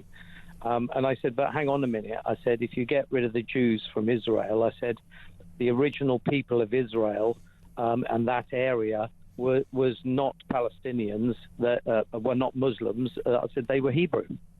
I said, you've got the 12 tribes of Israel, and we went into a few little things, and every time I pulled him up, he couldn't answer. I mean, they were called the Israelites. They weren't even called Jews. You know, they were called Israelites. I think it's important though to understand. It's a point that we've made multiple times. The Islam is the final revelation. That is to say that Muslims, or many Muslims, believe that this is a process. So once somebody's become a Muslim, they can never go back. Once an area has become Muslim, it can never go back. And in the end, the aim is that the whole world will become Muslim. Now, look, I've got to be honest with you. It's their way or the highway. Well, I've got to be honest with you. I mean, I think there's many people from different religions, different political parties, different viewpoints who are very keen to persuade other people to agree with them and join their cause. There's nothing wrong with that. But it's amazing the way that people are not ignorant to this. They know that this area was originally Jewish, but because Islamic boots have ever been on it, it's now been converted, conquested, for the final revelation, and it is unacceptable for it to go back now. Oh yeah, I totally get that, but the main concern, as we know anyway, is our country, and we have to be very careful because we are on the precipice of. Well, I think we've gone over the side. Yeah. I think that we've been told that if Tel Aviv fans come to Villa Park, there will be an Islamic insurgency led by the Member of Parliament for Perry Barr, and the British police have said we are incapable of defeating them. And a teacher in hiding in Batley, that's been going on years. We are incapable of defeating them on their own territory. We'd have to fight them house by house. Therefore, it's better that they are allowed to win. That's my reading. Cowardice, man. It's weakness. And Perry Barr, his the MP's constituency is actually inciting a riot. Yeah, I agree with that. Yeah. There will be. Well, he says. I mean, he Sorry, said that he was the person that started it, and the police said there was a risk of unrest. So, you're right. And the imam, the priest, as well. It's the same as Epping as well. The chief constable there is guilty of inciting a riot because he shipped in the anti-protesters, and the same as any policeman that served duty on that day with those. But Kevin, when does the day come? And I'm sure it's going to come relatively soon. Where the if you like, the Islamic security services in somewhere like Burnley say to the police, "You are no longer required around here." It's not going to be far off, but once it happens, there will be no stopping the backlash. They already aren't running certain areas. They speak to the elders, don't they, and decide on what's going to be done. The police pretend, and they say, "Oh, put your knives and swords back in the mosque." Do you remember that? They wouldn't do that. Absolutely, you're totally right. I've heard that. I think that was I've seen the video of it. I think it was in Birmingham, actually. Yeah, I've seen it in private interviews. One of my, I won't say who, but someone in my family interviewed one of the very famous terrorists quite a few years ago when he was still allowed to be around in London before he was shipped out. Abu Hamza? Yes. Yeah, we used to have him on the show a couple of times, yeah. They were doing an interview with him. He agreed to be interviewed for their college radio thesis. Right. And they had him on camera stating that he wanted to kill the Queen and there was a plot to make sure it happened. And we shut the road outside Finsbury Park Mosque. To be fair on that, Finsbury Park Mosque threw him out of the mosque for his, extremism, and they shut the roads constantly. Can you imagine if somebody from our side had, and I know they wouldn't, had said, "I'm so angry, I'm plotting to kill the king," that they would be destroyed. Oh, absolutely. We'd be treason and we'd be locked up and everything. And if you went to their country and said you didn't like Islam or whatever, you'd be dead on the spot. This is the problem is with this country is, of course, Islamophilia. And that is to say, a grotesque inability to be critical of wrongdoing and also a grotesque inability to support those Muslims that are genuinely patriotic and never get listened to. One of whom is Ali, who said, "It's official, Britain has fallen, these fans need to go. I myself will be willing to go to Villa Park and defend the Tel Aviv fans." Those are the people we should be defending in this country. Right, we're going to take a little break here. We've got Chris, Heather, Paul, Mark, Lawrence, Phil, Rick, and we're going to go with Paula Yates. Next, it's Talk 0344499911000. It's the press preview on Talk.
across the UK, on DAB+, on your smart speaker, on your smart TV, and on your side. This is Talk. Yes, this is Talk. This is Andre Walker and Asher Gould. Did you say you were going to go with Paula next? Yeah, why not? Yeah, let's go with Paula. Let's try a bit of Paula. Hi, Paula, in Halifax. How are you guys? You all right? You all right, yeah. Doing all right. Yeah, I've got my tie on, yeah. Nice. It's formal, isn't it? Yeah. Oh, do you know, I've had the most shocking couple of weeks. Well, what happened then? I fell. It's obviously it's not what you've been talking about. It's totally different. But yes, I'm aware. There's two questions that I wanted to ask Andre and Ash. Ash, yeah. How's Mrs. W? Well, I had a little message from her last week. She's doing all right, you know. She's getting through and, you know, plodding through stuff. Oh, God love her. She celebrated the third anniversary of her marriage. Was it third marriage? Third, yeah. No, with James. Really, was it? I thought it was longer than that. Right. I thought it was longer. Yeah, I did as well. The problem is when you argue with him, they can't hear him talking. Well, you gather what happened. But anyway, yeah, she's doing fine now. She's doing fine. Well, she's not doing fine, is she? She's. Well, no, I mean she's fine, but well, obviously not. But she's getting, you know, she's plodding along and going through stuff. I want to send her.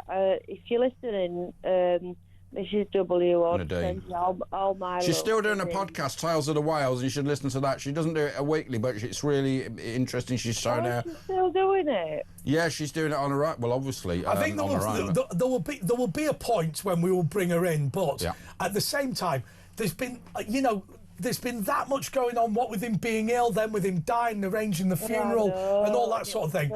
And I think so fast, wasn't it, Ash? Well, he lasted a long time, but then, you know, when it happened, it all goes... I know, but then all of a sudden it was like, wow, he's gone. Yeah. I mean, he had enough in the end. He'd had enough of it. I mean, he said to me, you know... I think one of the things I would say, and I just don't want to... I don't want to be unfair or well, maybe unfair is the wrong word, but the reality is... people here in this building, makeup people bringing them in and whatever.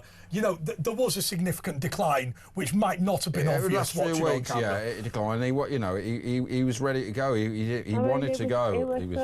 He was so smart.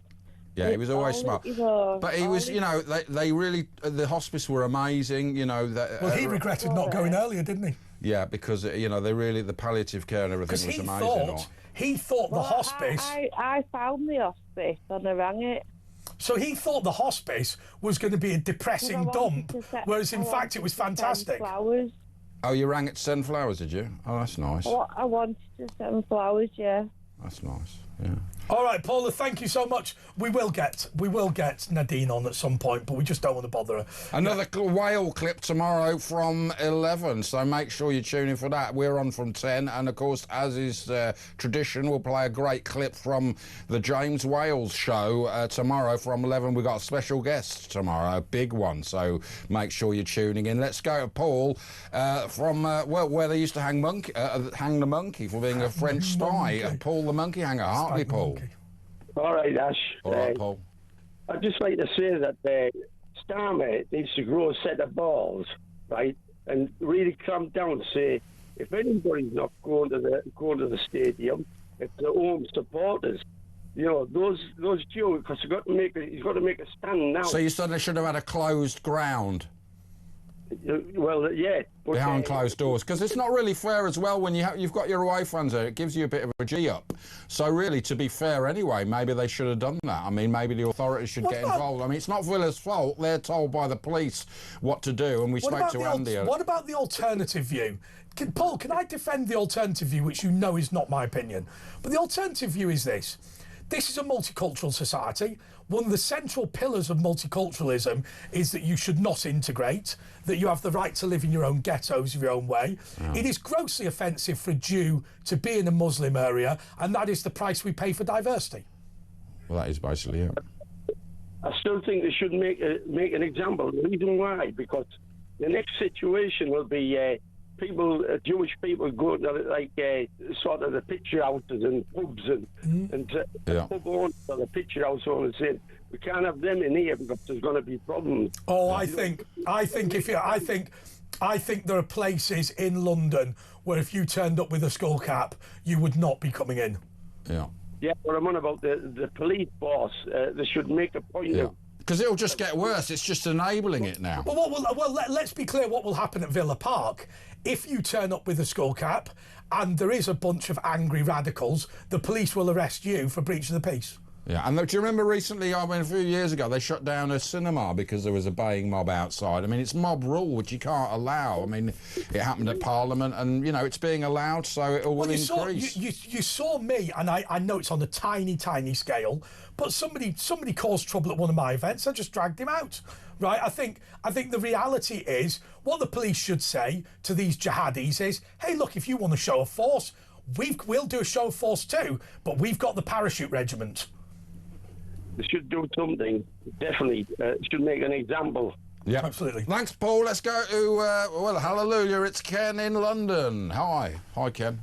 Morning. Good morning, Ash and Andre. Good morning. This is a very serious situation we're in the UK, all over the Western world, actually. Yeah. There's something that we need to know about Islam. We're talking about the religious teachings, not the people, the teachings. The mission of Muhammad is recorded in the Hadith al-Bukhari, Volume 1, Verse 25. This is the mission of Muhammad and his life, and it is the mission for today for Islam. I'm reading now the words of this Prophet Muhammad. Well, this isn't the Quran, this is the Hadith, isn't it? It's a different Or, as I prefer to call it, made up. But anyway, sorry, go on. This guides and rules Islam. I have been ordered to fight with the people till they say none has the right to be worshipped but Allah. Now we must understand this is ongoing. Islam is at war with all non-Muslims. This is an unchangeable agenda, gentlemen. Islam's agenda is to dominate the world with Sharia law, to force everyone to submit to the false god of Islam and submit to the teachings of the Quran. Yeah, but this is what the extremists say. But like Christianity and Judaism, you look at the old Bibles and they said terrible things, you know, and they modernise, whereas a lot of the extremists, they still follow the original, you know, like what you said in the Hadith, which is... but what we're doing is, and this is the subtext of all of it, the reality is, forget Islam. It's third world immigration. I mean, sorry, don't forget Islam, but you know what I mean. The reality is, we are picking the most backward, the most poorly educated, the most poor, the most marginalised people in the world and bringing them to... And sexually repressed. And what you're basically saying is, you're saying, here is the experiment in Britain today. Can we go to the Islamic world and pick the worst losers possible, bring them all to Britain, stick them on benefits and see if we can improve the country? And the answer is, no, you can't. Andre, the thing we have to understand, see, the mindset of a genuine Christian is to love God first and love your neighbour as yourself. That is the commands of the Christian. That's what we have to do by God's grace for a genuine Christian.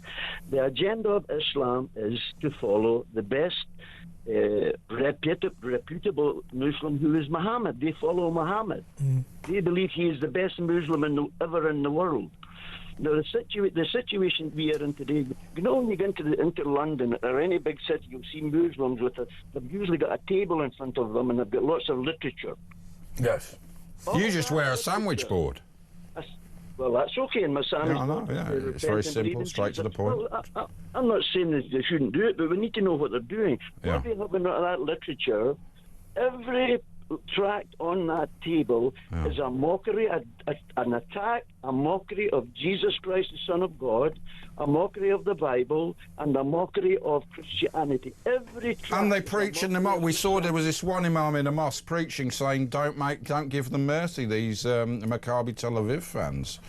So, you know, we're seeing that, you know, play out. And there was a talk investigation, I think, Isabel Oakeshott. I mean, I don't mind somebody with a trestle table saying, here is my religious views, I'm a Muslim, and by definition, because I'm a Muslim, I think Christianity and Judaism is a load of garbage. I think that's fine if you're willing to have a debate. I don't agree with these people, and if you get chatting to them, they're not the nicest people in the world. But okay. I think there's a very different thing, Ken, to that and saying this was Christian land in Britain, it is now Muslim land. Birmingham is an Islamic city, and it is incumbent on the police, the council, the security forces, the football club, and indeed any local residents to submit to the Sharia courts, because this is no longer effectively the United Kingdom. This is now a tribal Muslim area, and you will accept that or you will be beaten. That's the problem. I've experienced that in Blackburn when I was surrounded by Muslims and told to get out. It was their territory. But the other thing we have to remember here is Islam is not willing to submit in a relationship with Christianity and the Jewish religion. They want us destroyed. They don't want us to coexist with us. It's a lie when they say they do. They want to take over, destroy every other religion and force. Well, they believe the purpose of Christianity is as a stepping stone for Christians to Islam. That is their belief. They say you're born Muslim, aren't they? And you're a revert. You're not a convert. Yeah, that's the most astonishing thing. You can be executed for apostasy in Islam. However, it's also an Islamic view that everybody is a Muslim, and those people baptised a Christian are apostates. Well, let me just say, if I've time you, if you allow me. Go for it. Go for it. So, there's a doctrine, Islamic doctrine. It's called taqiyya. Yeah, you can lie. You can lie if it's for the good of Islam. Lie. Yeah. In fact, you're commended to lie for the cause of Allah. So when Hamas or any Muslim groups, remember Yasser Arafat, he lied through his teeth to Israel. Every Muslim is commended to commit the sin of lying for the cause of Allah. Yeah. This is the mindset of the Muslims. So when you enter into a not all Muslims, but the radical Islamist ones, it is. I mean, it's supposed to be. Thank you so much, Ken. It's supposed to be lying to protect society in extreme circumstances. Islam as well. Yeah, and all that sort of thing. My concern, as you know, is not Islam in of itself. It is the people that we're bringing in. It's not just that they're from the third world. Yeah. They're the poor and penniless of the third world. They're not even the people who are poor. They're the poor's poor. Yeah. More next.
Across the UK, on DAB+, on your smart speaker, on your smart TV, and on your side. This is Talk. Yes, actually, Asha, I will tell you. Yeah. So my sleep patterns are I don't have any, because doing a show like this is just weird. You get home at 3 in the morning, have dinner, go to bed at like 6 in the morning or whatever. But what I can do is stay up for a couple of days and then do an omnibus session. Of sleep? Of sleep. You've had your hair cut as well? No, I haven't. I mean, yeah. Oh, you've changed your image. Right. Anyway, Mark the Villa fan in Worthing. Marky, what's up, man? Hello, mate. How you doing? All right, yeah. All right? Yeah, man. My answer to that MP that did that, what do we do at Villa Park when Blues Villa play? Yeah, exactly. I mean, that's what I was saying earlier. They're used to handling fans. I mean, this would not just be the fans, though, would it? It would be population. It might get out of hand, but, you know, it shouldn't be allowed, you know, without fear or favour. You've got to stand up to mob rule, or you get more of it. What happens when they come to Villa Park, the last game when we played Blues, they put metal shutters from Whitton Lane, from the Whitton train station, and they just marched them straight up. That's what they should have done. I think the Villa fans should sing, "You can stick your jihad up your bum, Mr. Khan, Mr. Khan." No, but that's an interesting point you're making, Mark, because as Andrew said, it is very feasible to arrange safe passage. I've been in groups of fans when I remember just after Hillsborough, I was with a load of Liverpool fans. I was travelling with a mate who was a Liverpool, and we went to Man City, and they herded us all the way with dogs. I mean, from the station, and they could definitely do that. And but they're not in. You know, a lot of these institutions, probably the police, are captured. You know, and we've seen the police in London allowing these marches to go ahead. Obviously, he was a Birmingham man, Sir Mark Rowley.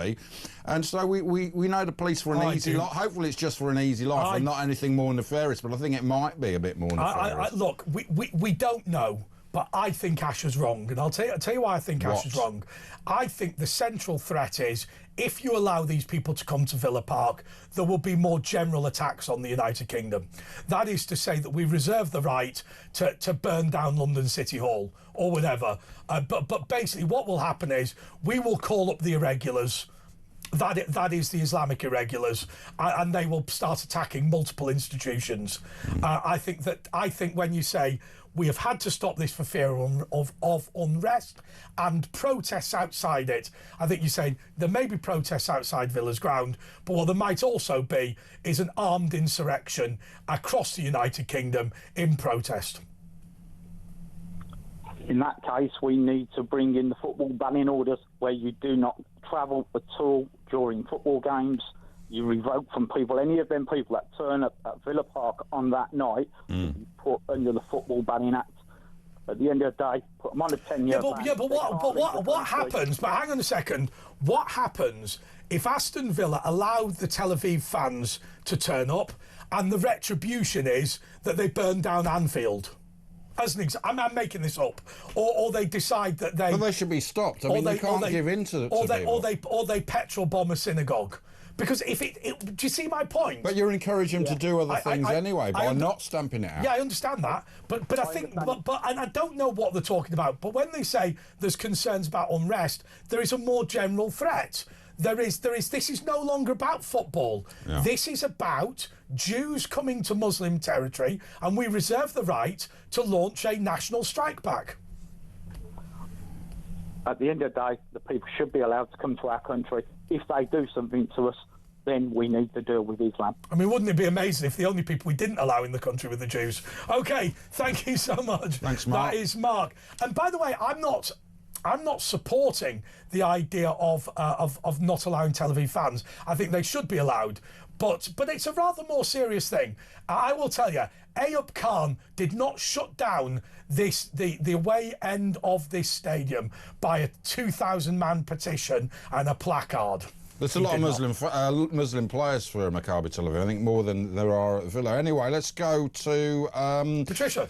Patricia in Telford. In Telford. Hi, Patricia. Hello. Hello. I don't normally ring. I've not rang before, to be quite honest. It's all right. It's all right. You're doing brilliant so far. So good. It's my birthday today. Just say happy birthday. Happy birthday. I'm not going to tell you how old I am. No. It's my brother's 51st birthday. Oh, happy birthday to Andre's brother. No. Same as you. See if he's like Patricia. I don't know why she's denying she's 51. I was talking about my brother, not Patricia. Yeah. Oh, God, I'm 65. I thought you said you weren't going to tell us. Do you now get a pensionable age, though? Don't you get a pension now or something? I think she's been pensionable. No, They've moved to 67, haven't they? Not next year, the year back. I don't know. Don't worry, the French government are about to fall it's nothing because anyway. they've raised the pension age there to 23. But what did you call us in about? Because, you know, this is unprecedented, Patricia. Originally, I was from Liverpool, and we had a very, very strong accent. Jewish. Oh yeah. Never mind accent. I know some Liverpool. I've got mates who are Liverpool Jews. Yeah. A lot of Jews, and they are the nicest people you could ever meet. You could walk around and you'd be really safe. Yeah. And I find it really hard now listening to what they're going through. I know. Brian Epstein, of course, a very famous Beatles manager, famous Jewish Scouser. Is he? Yeah, Brian Epstein, yeah. Oh, wow. Anyway, I'm actually married to a Muslim. Oh, yeah? So what's your views on the situation which is going on in this country?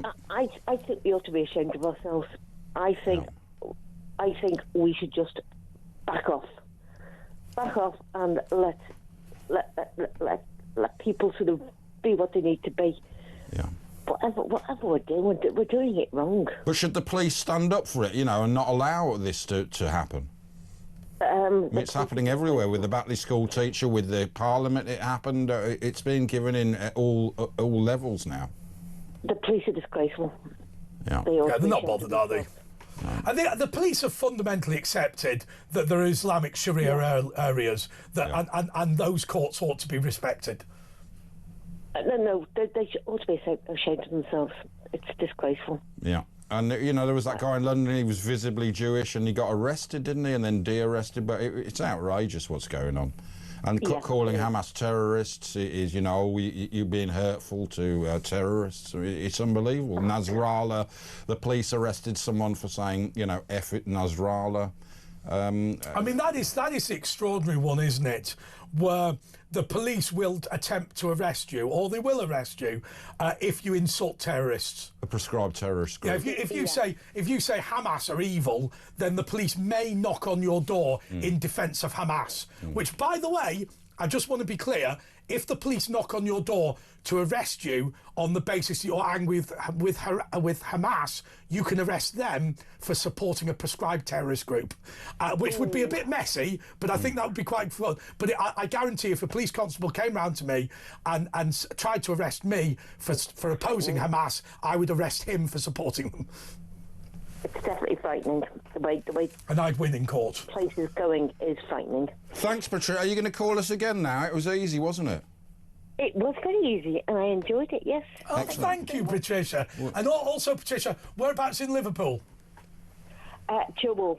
Chilwell. Okay. I know the Chigwell. I know the 5 ways. Chilwell 5 ways, mate. Chilwell. I went 5 ways is just down the road. Yeah. I went to St Edward's College in West Derby. Oh wow! I used to go to Woolton. Isn't that where John Lennon and Paul McCartney are from Woolton? It's just a small world. You probably know. Very small world. It is. Indeed. Well, everyone knows everyone. Thanks there, Patricia. We got a little break. No, I think let's give out the number 0344 499 1000. There is still just a couple of minutes on this show. One thing I'm irritated by tonight is I wish we had a longer show because there was so much to fit in. But there is still 17 or 16 and a half minutes left. So let's do the break and we'll be back in a moment.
across the UK.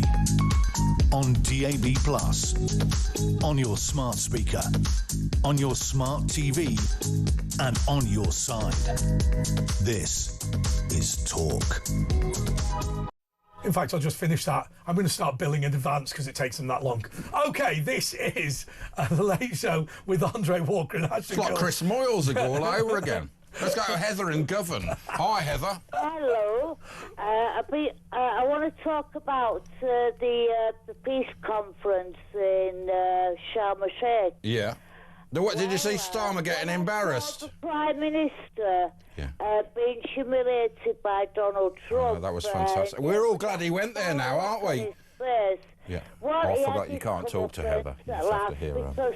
Or just sit When I look at all this and with the Aston Villa, the reason why they didn't want the Jewish people, fans, to come over is because of what happened on Monday with this peace agreement, and they didn't have no mention about I don't think they'd have welcomed them anyway. I mean, we saw. Sorry, I interrupted you. Sorry, Heather. Well, the reason with all this is because when the Prime Minister and who's that French guy? Mitterrand. Macron and Carney. Napoleon. Got snubbed too because of this. Jean-Claude Van Damme. No, he's Belgian. The muscles from Brussels. And that is the problem here.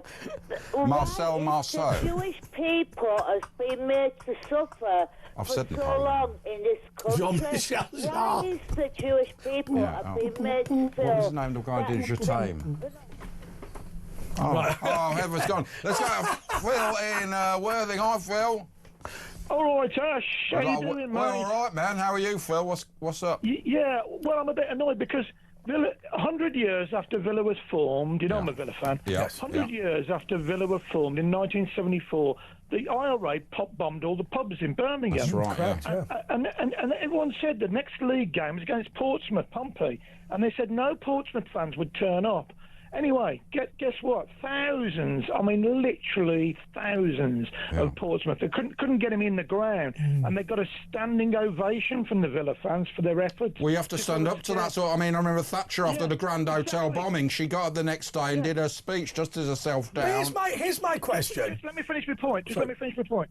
Ash, let me finish my point. Yeah. Because when the Tel Aviv fans are let in, which they will be now tomorrow, I promise you it'll be tomorrow on the government, it'll be all over the papers tomorrow night on this press, and they will get a standing ovation from all the Villa fans, which will include a lot of Muslim fans. Yeah. So that's that. There's a lot of people saying they wear the Star of David, but it's not really the Villa fans, it's the area, isn't it? It's the people from the surrounding area, like what happened in Amsterdam. I will say one thing.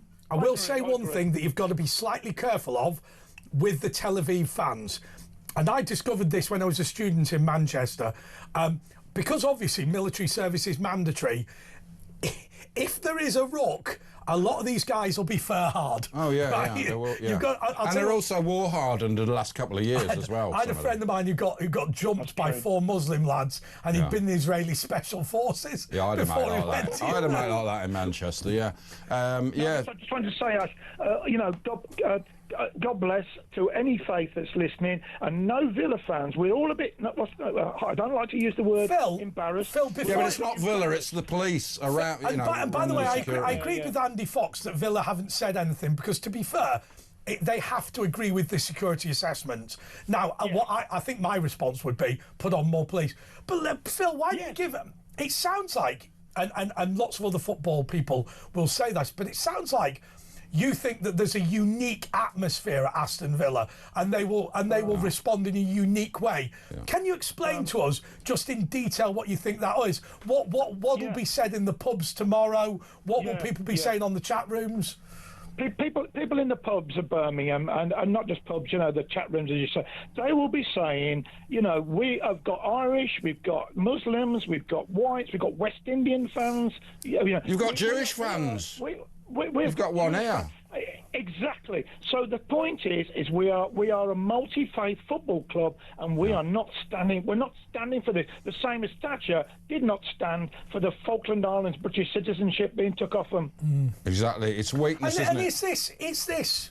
I mean, look, we started out, Asher and I, and we were very careful to make the point that this is an Islamo-fascist bullying the police and the police being cowards. But is there a sense that that Aston Villa themselves now have to take action on this? That the Villa fans have to say, no, we are insisting that this. Or maybe the government overturn this decision. I think if they don't overturn the decision, what will happen is all the Villa fans will boycott the game. Right. Or they might go with it as a protest, wearing the shirts of Maccabi Tel Aviv. That's how serious we take the loyalty to the club. Yeah. The club, you know, our motto is prepared, and we're Lions. I mean, of course, the other thing... They were from England, they were Scottish. The other thing you could do is open up the full ground and just allow the Villa fans to wear the Tel Aviv tops and cheer. Well, they're not going to cheer the other side. They might wear the top. No. I think they'll be pushing it a bit far to get them to cheer. But they're so expensive as well, those tops. Andre, if the police can manage Villa versus Blues, Exactly. they can manage. They could manage it. I maintain, Phil, and we don't know. I maintain the threat was a more general threat to the United Kingdom from effectively an Islamic militia, maybe a terrorist commanded by Ayub Khan, because I maintain, and I've repeated it multiple times throughout this show, that there is a risk of unrest. Does not mean there will be a because they said it will be unrest and a protest. Well, I think Ayub Khan and his chums are basically reserving the right to attack any infrastructure in the United Kingdom in punishment. Well, we've had our pubs. They're not going to have our football, and that's that. End of that. Thanks, Phil. Right, let's get... Hey, by the way, I think we should thank Villa fans right now, and indeed the moderate Muslims in Birmingham, because it's really clear that city is pulling together, and everyone's saying, no, we believe... I mean, everyone believes they're a unique set of fans, but Aston Villa... They are a family club, and they are all about fairness, and they would stand behind their own fans, I would hope. Cindy in Pigeon in Michigan. Howdy doody. Gentlemen. Hey, howdy doody. I have a question about the Israeli fans being banned. Yeah. Who generally in the police department would make such a decision? Well, they have it. I think it's the manpower. There's a safety group that advises the police, but apparently the police told them to advise them not to have the match. Or not to allow the visiting fans to have the match, but not to allow... OK, let me tell you the formal name of the group. It was the Safety Executive Group, I think. have it here. It's called the Safety Advisory Group and the West Midlands Police. Yeah. So basically, these will be the specialist officers at the ground and indeed the wider police service, if you like. Although I think it is worth pointing out, you've got to remember that any threat assessment and your inability to deal with it is kind of a bit chicken and egg, isn't it? Or it's a bit more like how long's a piece of string? Because at the end of the day, me and Asher couldn't stop 10 people if they were in this studio now attempting to attack us. But if we brought in 8 security guards, we would be able to do it. And so the point I'm making is this: when they say we cannot safely run this, well, you could with 20,000 police. And it would just be interesting to know what level of resources required. Now, you know where I started, Cindy, and Asher's with me. Well, in fact, we've agreed on this multiple times. I say that it's a matter of national security, that the Tel Aviv fans should be there and send in the parachute regiments if necessary. I agree with that. I agree with that wholeheartedly. I think they made a bad decision. It's a bad call, and this better be overturned. Do you ever have anything like this in the States? You know, where never. No. Do you think it will be coming though? No. I mean, because you have got problems in the States. Certain states of the majority is changing. If something were to rise like that, I could see Donald Trump saying, "You know what? Let's get the military involved." Exactly. Big time. But I could see a state senator refusing the help. Yeah, I mean, unfortunately, I could see something like that. well, like the New York guy, right. this guy's going to be mayor of New York. I mean, by the way, Cindy, Mondavi, yeah, that's dangerous. I think it's dangerous. Yeah. Cindy, I just wanted to say, one thing to you, and I think this is a small thing, but I think sometimes small things have a really major significance.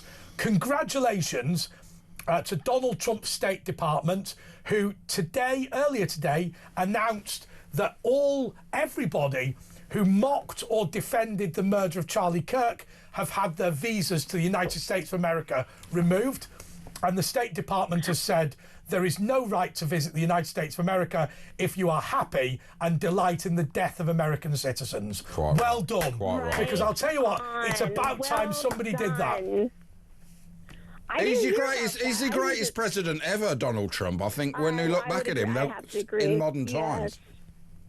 He makes me proud to be an American. Yeah. If that was Britain, we'd be talking about their human rights. Whereas he said, if in doubt, throw them out. He's a strong leader. Right. And all the countries with these strong leaders are sorting their countries out. It really goes to show all the lefty weak ones. You can see what's happening in those countries in Europe. You know, you look at Poland, Hungary, America, Argentina, they're doing all right, those countries. Oh, but Keir Starmer, get him out, please. Did you see your president and Keir Starmer embarrassing? And that was brilliant, because he went out there to try and claim credit. That was classic. It was classic fantastic. Television. Great manoeuvring by Trump. He knows what he's doing, and the way he shook hands with Macron and wouldn't let him go, and apparently was saying, you know, I won't forget what you've been doing in his ear and all that. You know what I mean? They're always having a little contest there, those two. Willy waggling, but Trump always wins with the willy waggling, doesn't he? Cindy, I want to say thank you and leave it there. We have got a little over a minute and a half left. Right. And the reason I wanted to take just this little bit of time... Andre's final thought. No, it's not my final thought. It's actually, Asher, with you being a Jewish Villa fan, you know, what state now are we in as a footballing society, as a country that has had a standing Jewish population? How much damage has been done today?